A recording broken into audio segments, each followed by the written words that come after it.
Alrighty. Good evening, everybody. For June 25th, the night before the Bombers' third game. That's how I mark the calendar in my life. I know you're out west there, Ryan. But yeah, it's just awesome to have you on the show tonight. Yeah, It's great. And I tried to pronounce your last name. My wife was asking me, do you know how to pronounce it? I watched a few videos. So do you want to say your last name so I don't mess it up? sure. It's Straschnitzki. Straschnitzki, yeah. Good, good. Again, a lot of years have passed, and I was watching, and I was you were recounting just kind of your life journey, your love for hockey, and then obviously making your way to Humboldt. And from there, you know what, I'll get you to tell the story. I mean, that's why I'm having you on here, and just kind of explain some of that, and obviously April the 6th, and just kind of your journey since then. Sure. So yeah, growing up, I started playing hockey in Calgary. I played for a minor hockey association called Simons Valley, and kind of made my way up the ranks. And then when I was about 13 years old, I moved to a city just outside of Calgary called Airdrie. I played Pee Wee AA there, Bantam AAA. We tried out for midget AAA for a town called Strathmore. I Mhm. didn't make it, so I ended up getting a release and going to play up near Edmonton in a place called Leduc. So I played my 16 and 17-year-old season in Leduc to play midget AAA. Our second year, we went all the way to nationals. I caught the attention of a couple dub teams, junior A teams from across the country, and had decisions to make. So I decided I'm going to stay in Alberta. So I signed my letter of intent with a team called the Whitecourt Wolverines. They Hmm. had a pretty good season the year before. They won the South or the North, and Yeah. went there, played 3 games, and ultimately ended up getting traded to Humboldt right away. So I went to Humboldt for my rookie season as an 18-year-old, and in the semifinals that year against the Nipawin Hawks, our team collided with the semi truck, and 16 people passed away and 13 were left injured. And as a result of the accident, I had a spinal cord injury, and that kind of led me down the path of pursuing the highest level of athletics for someone with a disability, which is the Paralympics. So I decided to try my hand at some sled hockey, and made my way to the national program within 4 years. Ended up getting cut again and switched over to wheelchair basketball. So my new goal now is to play in the 2028 Paralympics in LA. Okay, because just before I got on here, I was like, I had read some stuff yesterday about how you want to represent Canada at the Paralympics in 2026, and then that didn't work out. Now you want to do the whole LA thing, and I think that's pretty cool. I mean, there's a lot of hype there.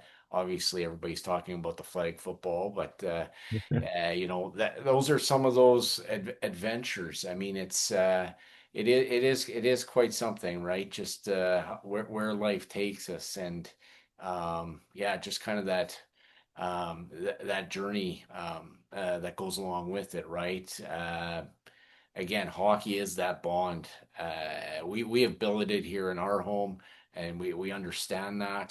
Mhm. Again, when the accident happened, I know where I was. I was watching our junior team, and the first person that popped in my head was Matthew Gmersic, Yeah. who played for the Pistons. And do you still keep in contact with the guys from that team? Yeah, we were always in touch. I mean, now that the guys are older, they're all getting married. Actually, we're heading to Winnipeg next weekend for Gomer's wedding. So, Oh um, yes, yes, I heard yeah, he's getting married. Yeah. yeah. So, good to see him, and he says hi, by the way. But yeah, it's one of those things where as we get older, guys are starting to get married, have families, and so we're no matter whether we like it or not, we're seeing each other more than once a year now. So, which is good. Yeah, it's good. Yeah, that reminds me. My daughter, she's much older now, but he lived on the street after, and he come to pick up our billet, and my daughter would always call him Gummy. Is Gummy open? So that's pretty neat. You talked about the influence of your coach there in Darcy Hogan, and I know he's a Briarcrest guy, and so I lived there. So I mean, some of those roots, but you just kind of want to talk about the influence that he had in your life. Yeah, I know. As soon as I got to Humboldt, his main priority was making everyone feel welcome and kind of wanting them to stay, right? And the lessons that he taught, and he cared a lot about the person outside of the rink. Hmm. than he did about the player, right? I think he wanted to mold good human beings at the end of the day, with leadership qualities, and going out into the world because, hockey doesn't last forever. So when, hockey is done, are you prepared with the right tools that are going to help you succeed internally? So he always instilled a good mindset and work ethic and how to live your life properly in terms of respecting others and living life to the fullest. So he was one of the best coaches I've ever had, and yeah, I'm very grateful that I had the time with him. Yeah, his impact was definitely far-reaching. And you said something interesting in that 8-minute clip where I watched it about 3, 4 times, so I get the pronunciation of your last name. But you said, the one thing that can hold you back, the only disability, is a bad attitude. And I mean, shoot, yeah, you're a young guy, and that was very mindful for me today. That has stuck with me because I mean, you explain when the crash happened, you heard the bus driver scream, and then you just couldn't get up, and there was nothing holding you. And when I was watching, I was very much empathizing, and then you said the bad attitude, and um, I was just that was powerful, Ryan. Yeah, I think my whole life revolved around getting cut and facing these roadblocks, and the only thing you can control is your attitude towards it and shifting your perspective. And it's not easy, and sometimes it doesn't always, just happen to be on the good side of things, right? It's one of those things where you have to fight it sometimes. So, but yeah, I think you learn more of that by facing more adversity and going through struggles and pains in order to come out on the other side with that mentality. Yeah, most definitely right. And yeah, it's were you back for the Broncos' first game when it was televised on TSN? No, not the first game, but I was Okay, there the second season. I see, I see. Um, yeah, I guess since the accident and all that, I saw you throwing out a first pitch at a Blue Jays game, and some of these opportunities that come about through tragedy. How do you kind of deal with that, or and that sort of thing? Yeah, I think some of the Embracing it. publicity that happens today, right, is I don't see it as it's for me. It's not really for me. It's almost a message to individuals that came together for me and my teammates to let them know that we're doing good, but also to kind of lead by example, right, and trying to do the things that people are scared to do, like trying to reach the Paralympics or trying to, start a charity organization to help others. It's not so much about me as it is the messaging behind it. So when I do all these things, it's fantastic, and I'm very grateful for the experience, but I hope people see it as like a message, or they can take some sort of inspiration or motivation from it to pursue whatever it is that they want to pursue. So it's less about me and more about the messaging behind it. Yeah. I've read Caleb's book. I took it when we went down to our cruise. I'm reading it on the plane there, and I mean, yeah, it's it's quite something. It sounded like you guys, that bond and just that determination. He's had his challenges and that sort of thing. If you guys to come out of that, I definitely I still get chills down the spine. Every April the 6th, I do take some time, and the hat I'm wearing right now, this hat was given to me for Hunter Dagelman's father, Jason Dagelman out of Regina that have the golf tournament. He goes, "You like hats?" So this is for Adam Harold.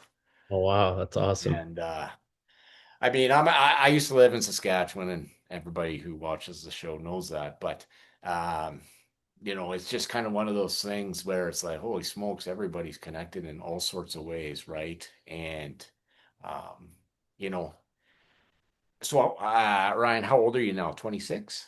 26, yeah. Yeah. So I mean, yeah, I mean, for you again to create these opportunities, and then in 2028 have this have this aspiration to uh, do basketball at the Paralympics. I think it's just yeah, I think it's pretty sweet.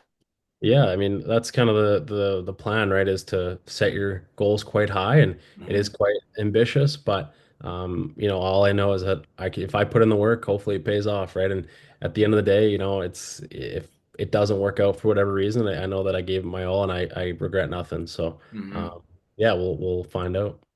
It was interesting when you asked your dad. So who lost in the Paralympics in the sledge hockey? And the U.S. had beat Canada 2-1, and at that point, your dad was like, "Well, you could see the training was starting." What do you enjoy about sledge hockey though? Yeah, just I think the competitiveness and trying a new skill. I think it's always cool to try new things and try to get as good as you can at th things. So Hmm. with sled hockey, I think the start of it was fueled by trying to win that medal, right? And I think that rivalry between Canada and the States is always there, and um, just trying to compete and I think there's nothing better than the feeling of like winning after a big competition, but knowing that you gave it your all, put your blood, sweat, and tears into something, right? Is what sport brought to me, and that feeling of winning and really getting after it, right, is something that I cherish. So sled hockey kind of provided that to me after the accident. Hmm.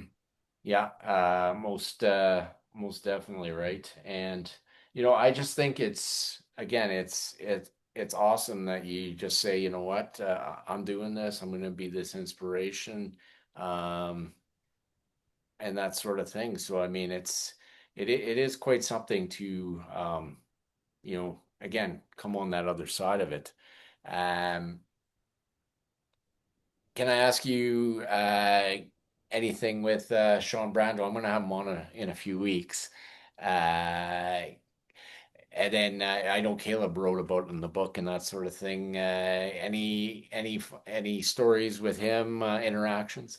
Oh man. I'd have to think more on that one, but yeah, he's a beauty, and I'm sure Caleb's got stories, he's got stories. So I mean, there's too many to pick from that year, but yeah, he's a great guy.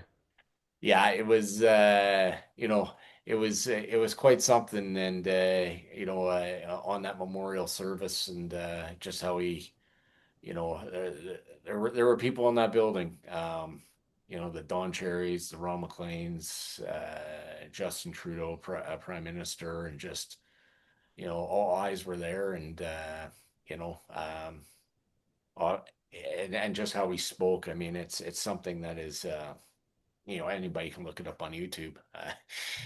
But it's something that's like prevalent always, right? So Yeah, yeah, it yeah. was it was big, right? So Mm. it's good. I should ask you, as a hockey player, what type of superstitions do you have? That sort of thing. I think when I was playing it got so bad to the point where my day had to be quite organized, like get up at a certain time, eat the same thing, that kind of thing. We more so got to the rink. That's when the Mhm. real superstition hit. I'd do a warm up, do a specific thing, specific time, specific way, and then after I'd tape my stick, I wouldn't let the blade touch the ground until Right. the start of the game. Um, yeah, just weird things like that, like stick handling in a certain spot, trying to shoot a certain amount of pucks at a certain corner during warm up. Like it's got nuts. So I think it changed all the time. So it wasn't really, I don't think it worked, but just something to try to get you mentally prepared. Yeah. No doubt. What did you enjoy the most about playing in the SJ? Was it the long road trips? Because those are some long road trips, unlike the MJ. Yeah, yeah. Some are quite long, but I think you're with like the thing with junior hockey is you're with the guys all year round, right? Like you're with them every day, whether practice, training, just hanging out. Like it's, you're with the guys all the time, and you have to start taking care of yourself, but you also have a bit of freedom, right? You can go have some fun. You can, do the things that you want to do, and kind of preps you for that next stage in life. So I think just the time spent in Humboldt and all these small towns and the stories from the games, the practices, because you play 60 plus games plus playoffs and you're practicing every day. Like just the amount of stories you get is just unbelievable. Yeah. Yeah, no doubt. Mentors, role models that have helped you in your life. I think the big one for me is probably my dad. He was there every time I got cut. He was there when I sometimes needed a kick in the ass to start playing better. But Yeah, I mean, there's so many different people, coaches, trainers. I had one trainer going into my first year of juniors who pushed me really hard that summer, and I think as a result, I performed a lot better than I did the year before. So, Mhm. past trainers, my dad, all these coaches, like I can't just name one. So, Right. they've all helped me in some way. That's good. Any favorite type of meal that you had before a game? Oh, I'd switch it up. I mean, at one point I was having Fruit Loops before a game, so wasn't the best, but if I had to choose like the perfect would be rice and chicken. Race. Yeah, that is a common one. Yeah. Favorite were you cheering for the Edmonton Oilers in the Stanley Cup Finals? I was I not. know I know Yeah. you're in Southern Alberta, but I think being from Calgary, you can't cheer for Edmonton, unfortunately, but right. it's more so I would love to have seen Connor McDavid win a Stanley Cup. But the organization as a whole, because I'm not an Oilers fan, it would not be fun to listen to them could talk about it all the time. Right. And you would have been I'm trying to do the quick math here. You would have been very young when the Flames made their run in '04. You would have been 5 years old. Yeah, I don't really remember much, but I don't. Right. My dad remembers. I mean, yeah, they were the sixth seed, and they made it all the way to the finals, and yeah, in heartbreaking fashion. Yeah, When they look at that list, right, the teams that have went up 3-2, and they were the one of the teams to lose from Tampa Bay, right? So, yeah. I mean, I'm a Chicago fan though, so well, you are, yeah. I mean, in Calgary, obviously you cheer for Calgary, but no, right? my team's Chicago. And so why would that? Why is that? What said I'm all in on Chicago? Growing up, my neighbor grew up in Winnipeg and played with Jonathan Taves. So when he was out here playing for the World Juniors back, Mhm. can't remember, '08 maybe, '09. I can't remember what year he played World Jays. Um, but he came over to my buddy's house or my neighbor's house, and we played road hockey together for a couple hours. And I wanted to follow to see where this guy goes, and got drafted by Chicago, three Nice. Stanley Cups. The rest is history. So he's kind of the guy I followed, and Yeah. yeah, I just love the Blackhawks. I mean that's an amazing story, Ryan, and I would too if that happened to me. No, no, no doubts. So Yeah. Now he's in Winnipeg, so that is it is quite something. I'm working my sources to see if I can get him on. Yes, I said it. So unreal. yeah, we'll see where that goes. Yeah, I do have I do try to make some notes, so I'm not always. But I do have with Matthew Gomersic, so that's pretty cool. You're going to his wedding next week here in Winnipeg. Yeah, That's yeah. pretty It's sweet. he's been with his fiance now for years on end, so Yeah. I'm finally glad they're tying the knot. Yeah, it's I saw him at a Bomber game a few years ago. So Yeah. and then I actually saw him in Steinbach. He was at the Anavet Cup, and this was in May of 2018. So Wow. yeah, it was I'm not gonna lie, that was pretty emotional. Yeah, for sure. No questions. So Mhm. so that's all good. Not sure what else I have to cover or talk about as far as that goes. Was there anything else you'd want me to kind of hit on We could as far as maybe talk about I have a docu-series out, like a TV show, and my charity organization, maybe. you know what? I should have done more research. We can talk about that. Yes, let's Yeah, talk yeah. about that. Yeah, Yes. you're good. So I have a docu-series out called We Were Broncos, and it essentially follows me in the my wheelchair basketball career. So we went from last September to April this year and filmed, practices going back to Humboldt with Smitty. And yeah, just some of the experiences and stories and storytelling was Mhm. was well done. And there's 6 episodes, and I think the season finale comes out next Monday, the or July or June, whatever Monday is, June something. Um, and yeah, it'll be all 6 episodes on AMI and AMI Plus. Okay. That is cool. That is definitely something to take note of. Do you need to buy a subscription to buy that or to watch this? No, no, it's free. Okay. Every cable satellite TV has this network, comes with it. But if you miss the episode, you can go on to AMI Plus, sign up, it's free, and then all the episodes are there. And so how did that come about? Did somebody approach you, or how did this all kind of come to be? There was a production company out of Regina, and they reached out. They had done the TSN documentary on Braden and Camo and Patter on their first Mhm. season back to Humboldt. So they did that. Then they reached out to me about following me around for a year, just to see, kind of what happens. And so they did that, and yeah, the rest is history. That is sweet, right? And again, it's life's journeys, right? And so when people look at that, and I gotta ask you, do people recognize you like in public? Once in a while, yeah. Yeah, yeah. And yeah, I guess um, a tragedy doesn't define you, right? But it only can. In your case, you've been inspiring people through the doc series, the Paralympics basketball, um, and you've just kind of embraced these opportunities from what I've seen online. So I think that's awesome. That is so sweet. I appreciate it. Yeah, I think it's there's two choices you can kind of make, right? You know, be spiteful and really be pessimistic about what's happening now, or you can move past it because you can't really change the past. So Right. move forward and try to do the best you can. Yeah, no doubt, right? And yeah, again, the cliche, we can only move on and go from there. And so yeah, I mean it is again quite something, but um, it's something Sean actually said in the memorial, right? It won't be as raw, but the scars remain, right? Mhm. And when I was gonna have you on, it was